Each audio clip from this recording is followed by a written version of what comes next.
air filter.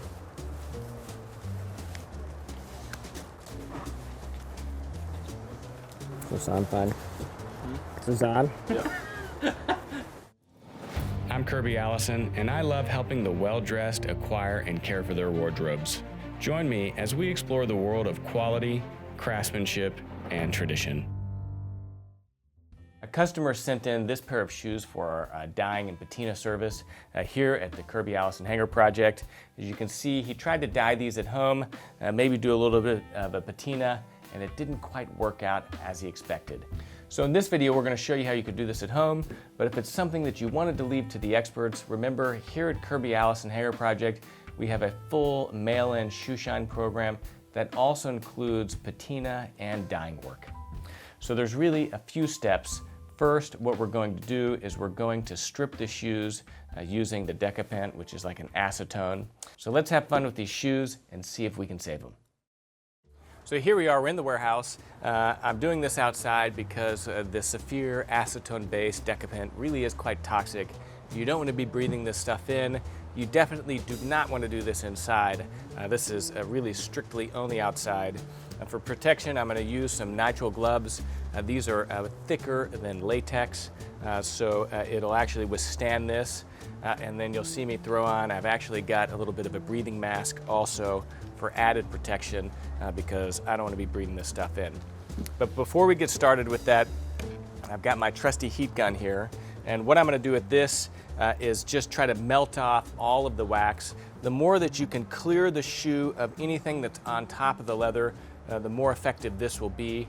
And so the heat gun is a little bit of a shortcut. If you don't have a heat gun, you can just spend a little bit more time using the acetone. So let's get started.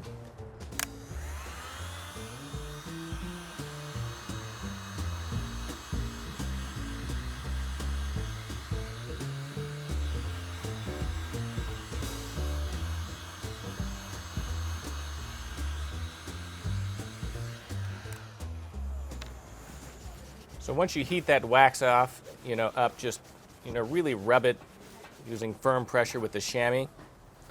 This really doesn't have much wax on it, so we think we're done there. Next, the acetone. Okay. So we're going to shake this stuff up. We're going to open it. If you're doing this on any type of valuable surface, you definitely want something protecting that. Whew. That's strong. Okay, gloves.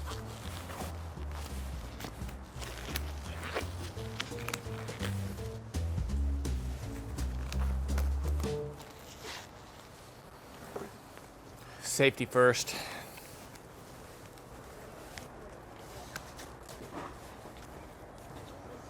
Is this on fine? Is this on? Yeah.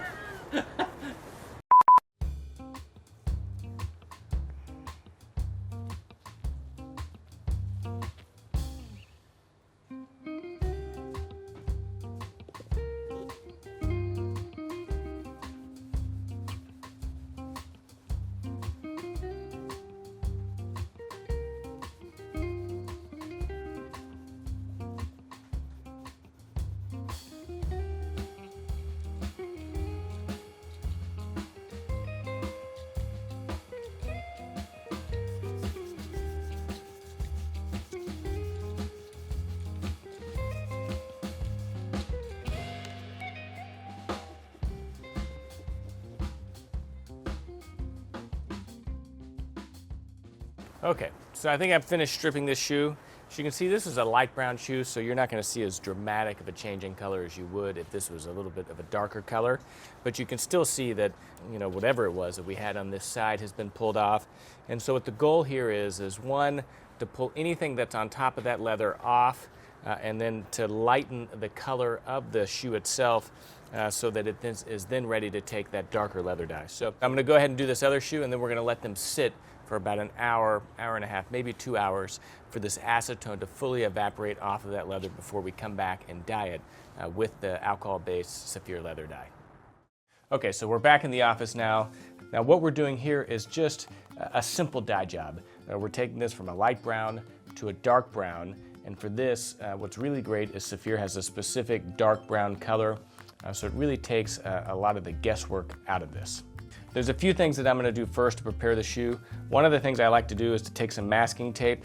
Here on the inside of the shoe, I'm going to dye the tongue, and you can see it can make contact with the actual inner lining. And so to prevent dye transfer, you can just simply tape over that and it'll completely solve that problem. So start kind of on the bottom and then work your way up. If you have any other areas of the shoe that you want to protect from the dye, masking tape is a great way to do that.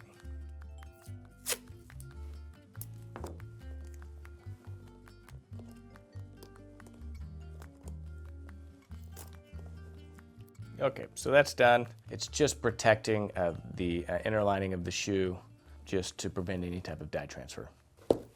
So there we go, we've got the shoes. My jacket's off because, again, got to be careful with the leather dyes. It can splash a little bit, so just to protect my jacket, I've got this off. Here is our Teinture Francaise. This is an alcohol-based leather dye. What really makes that unique, again, is that it's alcohol-based. It's important versus like a water-based dye. This is incredibly permanent. It's really going to penetrate into the leather and produce a permanent finish. This is how leather is dyed at the tannery. It's with alcohol-based leather dyes, and that is the most stable.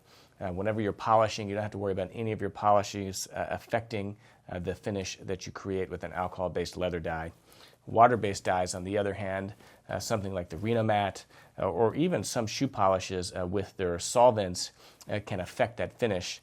You don't have to worry about that with this product. So we're going to start with the right shoe. I'm going to open this up.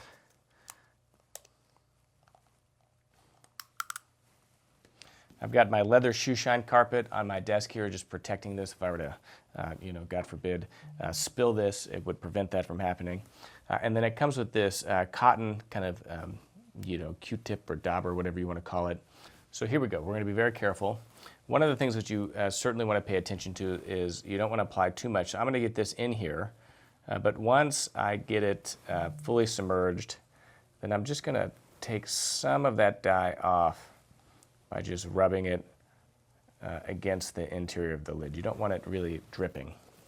And then I'm just going to start dyeing the leather. So long strokes.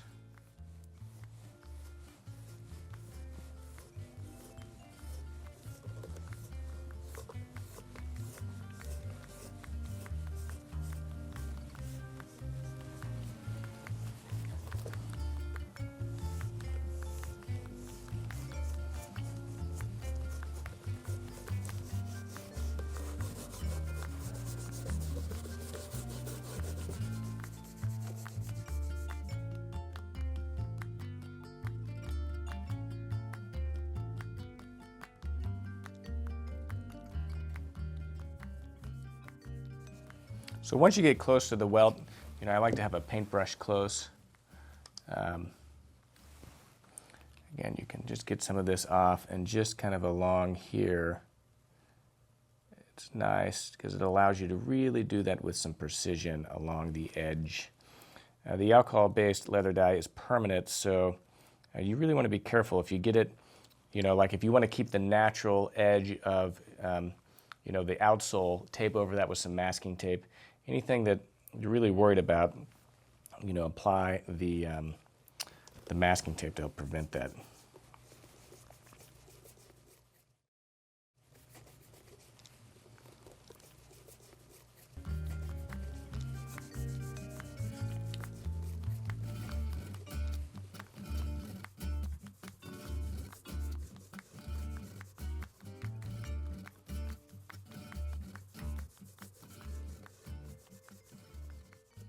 Okay, so now we're moving on to the tongue.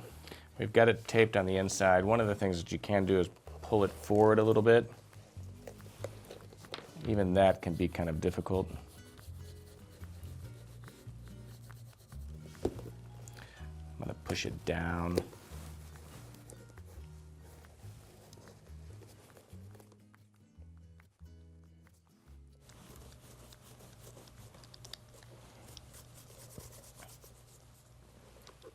Okay, so this first shoe's done.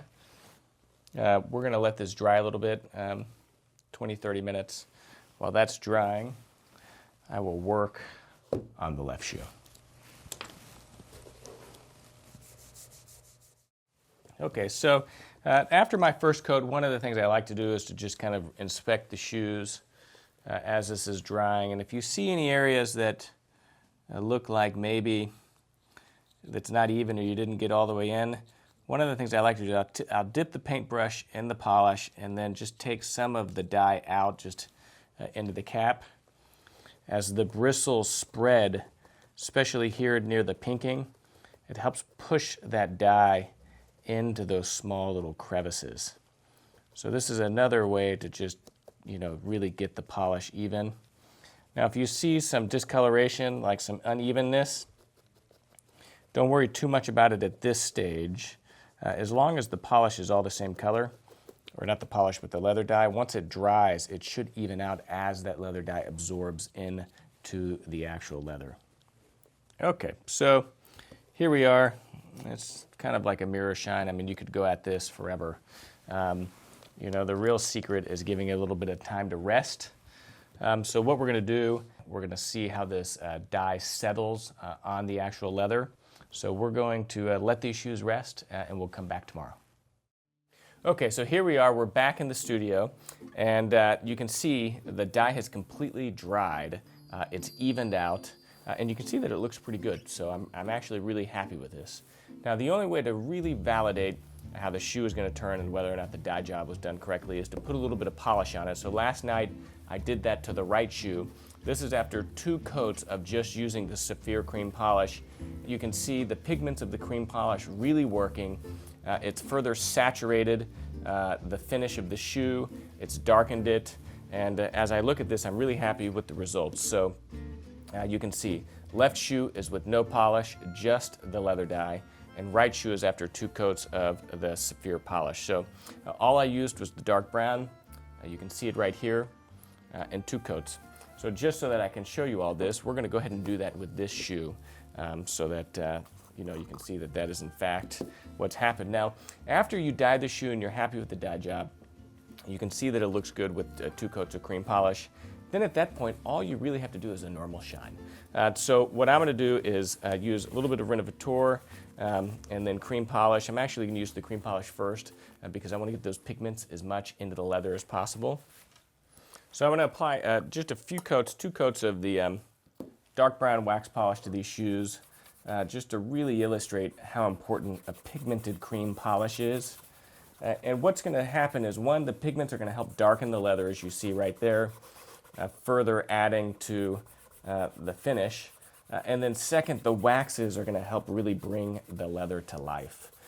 And that's really important just in showing really how much of an impact a little bit of shoe polish will make on a pair of shoes. I mean, these have been completely stripped and re-dyed, and the job would not be done without a good bit of shoe polish. Now, whenever you're using the cream polish, you really do want to push it into the leather, and that requires medium to firm pressure.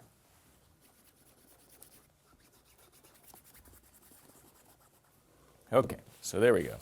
I probably spent 3 to 5 minutes really working the dark brown polish into the shoe. I'm going to buff it now using, this is actually a pig bristle brush, so it's going to have a slightly stiffer bristle than a horsehair. Perfect for what I'm doing here.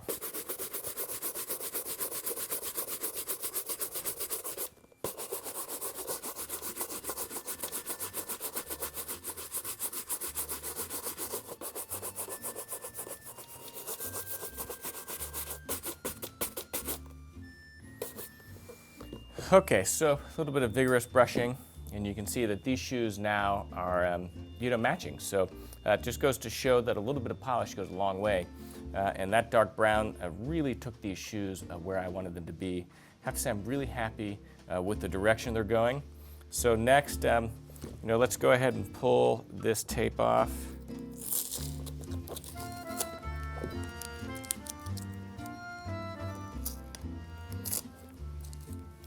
So I'm going to go straight to mirror gloss because I'm really excited to see how these babies end up.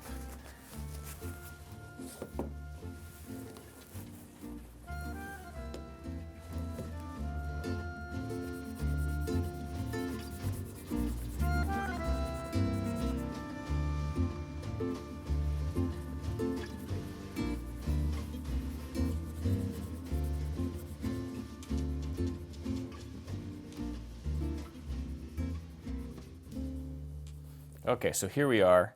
I finished polishing up the toes and the heels using the Saphir mirror gloss. And I mean, look at these. It's really a totally different pair of shoes. I mean, it's one of the nice things about a light colored pair of shoes is that they're so easy to dye. To take them to just a simple dark brown, this couldn't have been easier.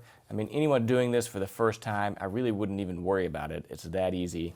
And then with the polish, I mean, these babies look exceptional. One last thing not to be overstated in terms of its importance, and that is a proper pair of shoelaces. Shoelaces are incredible. They have a disproportionate effect on the overall look of a pair of shoes. And for as little as $8 or $10 for a pair of really high quality shoelaces like our Wellington shoelaces here that we have at Kirby Allison Hanger Project, you can really tremendously upgrade just the way that a pair of shoes look. For one, you want to replace old and worn shoelaces, one, because they look bad, but second is you never know when they might break, and just Murphy's Law has it that inevitably shoelaces only break in the morning while you're traveling before you're going to an important meeting. So don't let that happen to you. And then something like with Allen Edmonds, I can say with certainty that our shoelaces are a significantly higher quality, made in England through the same lace supplier as the majority of all the Northampton shoe trade, they're absolutely exceptional high quality shoelaces. So this is a thin, flat waxed lace. I'm doing this the straight method. We have an entire video, several, on how to lace your shoes. In my opinion, the only way to do it is through the straight lace method. It's the cleanest, best looking. So if you want to see how this works, take a look at that video in more detail. Now the trick to the straight lace is that you can't go up to this next one. The most important thing is starting, and you always have to cross over. As long as you cross over on that first bar, then you're good to go. So there we go, and then you alternate, crossing. Now, I really strictly prefer the crossing method because it's easier to cinch your shoes tight. I know there's other methods where you can just go straight up on the edge and you don't see any of the laces crossing through the back, but it makes your shoes significantly more difficult to really get a nice tight lace. So I don't recommend that. Now as far as shoelace length is concerned, especially with a pair of Allen Edmonds, which are 6 eyelet, you're going to want to go long. So we've got 75 and 80 centimeter laces. For a pair of shoes like this, I definitely recommend going up to 80 just because you need that extra 5 centimeters for those extra eyelets.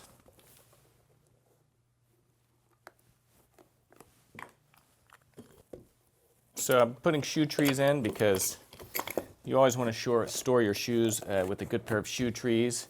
These are our split toe Cedar Wellington shoe trees, excellently made here in the United States for us. And then I'm tying our shoelaces with the Parisian knot, which is one of my favorite knots. It's my daily knot. What I like about this is the 2 kind of parallel loops that you get right here, and it lies very flat. Naturally, it's a double knot, so you don't have to worry about it coming untied. So this is really my knot of choice. You can use it with sneakers, of course with your dress shoes. Absolutely amazing. So thank you for joining me in this video. Just to summarize what we did, we took these totally beat up pair of Allen Edmonds. We stripped them using the Saphir Decapant, and then we dyed them a dark brown using the Saphir alcohol-based leather dye. And then with a little bit of polish, the Saphir Pommadier cream polish in the dark brown, followed by some Saphir Medal d'Or wax polish, the mirror gloss. We were able to totally transform these shoes. So it's just proof that if you invest in a high quality pair of shoes, they really can go the distance. I'm Kirby Allison, and I love to help the well-dressed acquire and care for their wardrobes while exploring the world of quality, craftsmanship, and tradition. Thanks for joining me. If you have a moment, please visit hangerproject.com, where we have the largest selection of luxury garment care, luxury shoe care, and other luxury clothing accessories in the world, like this beautiful sovereign grade grenadine tie that I'm wearing today. And then also, if you liked this video, give us the thumbs up, comment, share. All those actions really help us increase the number of people that we're able to reach through these great videos. Thanks for joining me.